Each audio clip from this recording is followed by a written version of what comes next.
In this video, I'm going to help you avoid one of the most potentially frustrating issues that has spoiled a nice weekend away or holiday in your motorhome or campervan.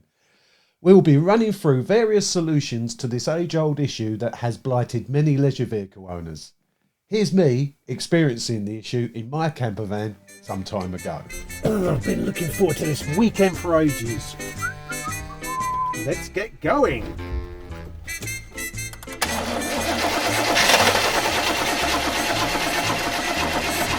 Come on, baby, you can do it. Come on.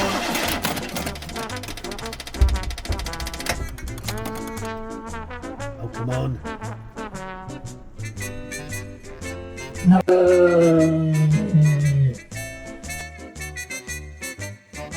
So as you can see, this video is all about keeping your campervan or motorhome cab battery charged, so it won't let you down.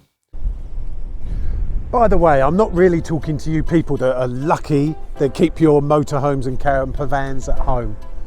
You obviously have your trickle charger plugged in, have a battery maintainer or a battery charger trickling in its charge. You should never have a problem such as this. So if we're not speaking to the people that keep their vans at home and are lucky enough to do so, who am I speaking to? I'm speaking to the people like myself. The poor people, the paupers, who do not have a driveway like Southfork. Now there's an old reference, showing your age now. If you haven't got a big enough driveway at home or enough security, you tend to keep your vans in secure storage. In my case, it's 30 miles away. So when you have to keep your camper van miles away from home in a locked storage, the main issue is, apart from the fact you can't be spontaneous, is the fact that after a few weeks you tend to find that your battery's been drained from the security you have on the van, whether that's a tracker or an alarm. 2 or 3 weeks, especially in the winter, you're going to have the issue you saw me have at the start. So I've just got into the van. I haven't started it for 2 weeks. It's been sitting there with the parasitic drain of the alarm over those 2 weeks. So I have one of these cheap options, which is a cheap voltmeter. This also has the benefit of 2 USB-A's inputs, so you can charge up phones or your sat nav or anything else with that. This plugs into this 12 volt socket here. So that's what we used to call the old cigarette lighter in the old days when everyone smoked. So we put that in. What have we got? And that's giving us a reading, if you can see that, of 11.4 volts. So that's not great, to be honest. So this is why there is a need for some kind of charging device for the cab battery. So I've just given the van a 25-mile run, so that's nearly a gallon of petrol wasted just to be able to top up the cab battery. And as you can see now, I'm showing 12.4 volts. So I've turned off everything that's connected to the cab battery, and you have to let it settle for a bit once the alternator stopped charging the battery. But it has gone up a few volts, so 12.4 represents a 70 to 80% charged battery. So that's going to buy me time. But let's be honest, I need to sort out a charging solution from the leisure batteries to the cab battery, which is what we're going to talk about now. This video is aimed at beginners to leisure vehicle charging. I won't be getting too technical, just offering a few of the easiest solutions so you won't have to suffer the consequences on one of your planned excursions in the future. Most leisure vehicles that are factory built come to their owners with no direct means to charge the starter or cab battery apart from the alternator when the engine is running.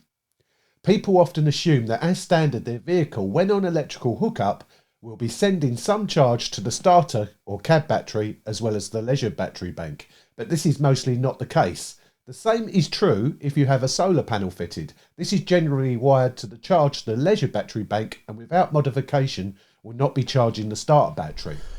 Now if you don't have your van yet, there's an option for you. If you've ordered it from somewhere such as Elders, who's the manufacturer of our vehicle, What you may find is when they install a solar panel on the roof, the solar controller will only be charging the leisure batteries. If your van's in the build stage or previous to the build stage, you could ask Eldis to connect the solar controller to also the cab battery, therefore giving it some charge. If you already have your vehicle, then check your solar panel controller and check whether it has dual outputs. If so, and if you have good DIY skills, unlike me, then you could connect the solar controller to your cab battery yourself. This will mean running a wire from your solar controller to the cab battery, which could be a long run, might mean dismantling things. Not my cup of tea. It might be to you, or you could pay somebody to do that, obviously. Option 1. If you have an existing solar panel on your vehicle, check to see if the solar controller has two outputs, one to the leisure batteries and one that can be connected to the starter battery. You would then need to program the controller to output a percentage of the charge to the starter battery. A good starting point for charge allocation would be 80% to the leisure battery and 20% to the starter battery. The cons of this would be 1. The wiring needed to run from the controller to the cab battery will in most cases need a long route through the van, and it may need dismantling trim to hide the wires. Number 2, there may be a little trial and error needed with the charge rate needed to keep the cab battery charged. And number 3, still relying on solar only, which may yield a low charge in winter months. One fix that's not a particularly recommended solution is to have one of these small solar panels that you can buy, and they might attach to the cab battery through crocodile clips, and you use it in your dashboard, let the sun hit it. But in the winter, the charge that these small solar panels take is not probably going to be enough to keep your cab battery charged. Option 2, dashboard mounted solar panel. These small solar panels that can be placed on your dashboard are one of the cheapest and simplest solutions available. These can be powered by a 12-volt socket in your vehicle, but this socket must be permanently live, i.e. not relying on the ignition being on. If your 12-volt socket is not permanently live, then you could purchase a kit that connects via the OBD socket in your vehicle, which most modern vehicles have. OBD stands for onboard diagnostics. The OBD system gives vehicle owners or mechanics access to the status of many subsystems a modern vehicle has. Phew. The port is usually under the dashboard or beneath the steering wheel column. The cons of dashboard solar panels are 1. The reliance on the sun shining and critical positioning of the solar panel. You really want the panel facing south. If your panel is picking up the sun's rays, your windscreen will filter out some of the UV rays, which limits the charge potential. 3. If there is a parasitic drain such as a tracker or alarm, then the amount of charge received from the solar panel may not be enough to stop the battery discharging over time.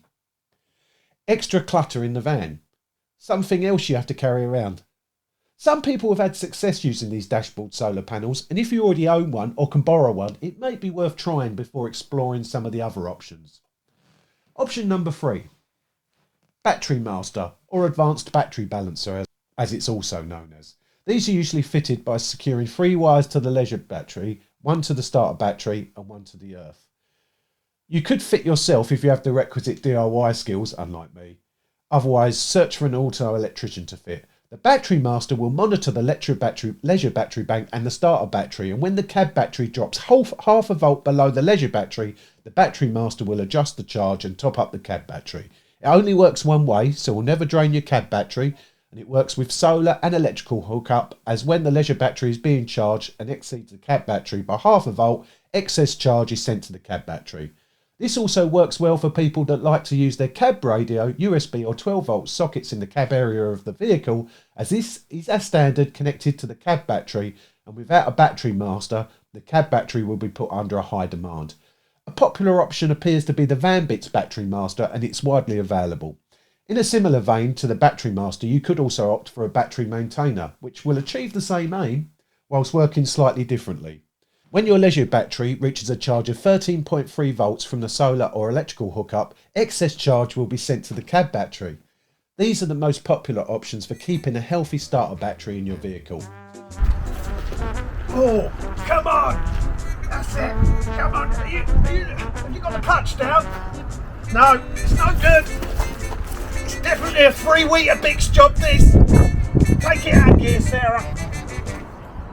If you want more tips, especially for beginners with motorhomes and campervans, then watch this video, which will expand your leisure vehicle knowledge no end.